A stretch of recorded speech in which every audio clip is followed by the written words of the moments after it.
શું તમને એ ખબર છે ડિંડોલી વિસ્તારમાં આવેલા Krishna row house, Rukshmani society સહિતની આજુબાજુની સોસાયટીમાં લાખો રૂપિયાના સ્ટ્રીટ લાઇટના કામ મંજૂર થયા છે?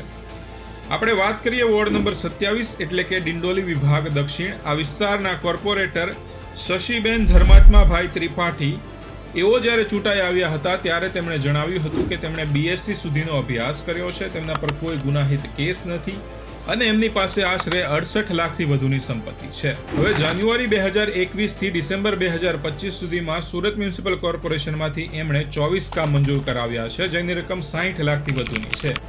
હવે આજે 24 કામ મંજૂર કરાવ્યા છે, એમાંથી 17 કામ રોડ સંબંધિત મંજૂર કરાવ્યા છે, જેની રકમ 49 લાખથી વધુની છે. પાણી સંબંધિત 1 કામ મંજૂર કરવામાં આવ્યું છે અને જેની રકમ 65,000થી વધુની છે. સ્ટ્રીટ લાઇટના 3 કામ મંજૂર કરાવ્યા છે, જેની રકમ 1 લાખથી વધુની છે. ડ્રેનેજ લાઇનનું 1 પણ કામ મંજૂર કરાવ્યું નથી. આરોગ્યને લગતું 1 કામ મંજૂર કરાવાયું છે, જેની રકમ 5 લાખથી વધુની છે. શાળા સંબંધિત 1 પણ કામ મંજૂર કરાવાયું નથી અને બાકડા ફાળવવાના 2 કામ મંજૂર કરાવ્યા છે, જેની રકમ 4 લાખથી વધુની છે. હવે શશીબેને આ વિસ્તારમાં જેટલો પણ ખર્ચ કર્યો એનાથી આ વિસ્તારના લોકો સંતુષ્ટ છે કે કેમ અહીં કમેન્ટ કરીને જણાવજો. બાકી સુરતીઓ તૈયાર થઈ જાઓ, ચૂંટણી આવી રહી છે.